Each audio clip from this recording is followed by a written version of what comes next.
Moi! Tänään on arvostelussa tämmönen kuin Charge Amp Halo latauslaite. Eli mulla on hybridiauto ja tää on ollut mulle tosi arvokasta. Tää on tuonut tosi paljon säästöjä. Jo muutamassa kuukaudessa maksaa itsensä takaisin. Jos on sähköauto, totta kai tää on paljon parempi laite sille. Mut jo hybridiautolla täällä saa aika hyvin irti tehoja. Ja tää on tosi hyvän näköinen, mä tykkään ulkonäöstä. Ei oo semmonen perus niinku laatikko, mitä noilla muilla latauslaitteilla on. Ja sit tän saa tuohon lämmitystolppaan kiinni tosi hyvin. Tää nykyaikaistaa lämmitystolppaa niin sanotusti.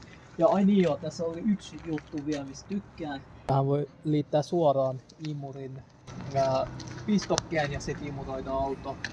Että samalla tavalla kuin lämmitystolppa, niin myöskin ne samat ominaisuudet on tässä. Ja tässä mukana on myös mobiiliapplikaatio. Tää saa yhdistettyä Wifillä ja sit muun muassa näkee, että kuinka paljon sähköä tää on kuluttanut.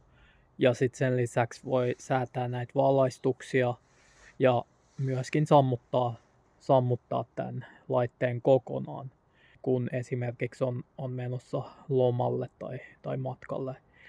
Sen lisäksi mukana on myös kortti, että jos haluaa kortilla aktivoida, mä en itse käytä sitä, että mulla on vaan se, että mä haluan sen pistokkeen autoon ja se lataa siinä, mutta se korttimahdollisuuskin on tässä.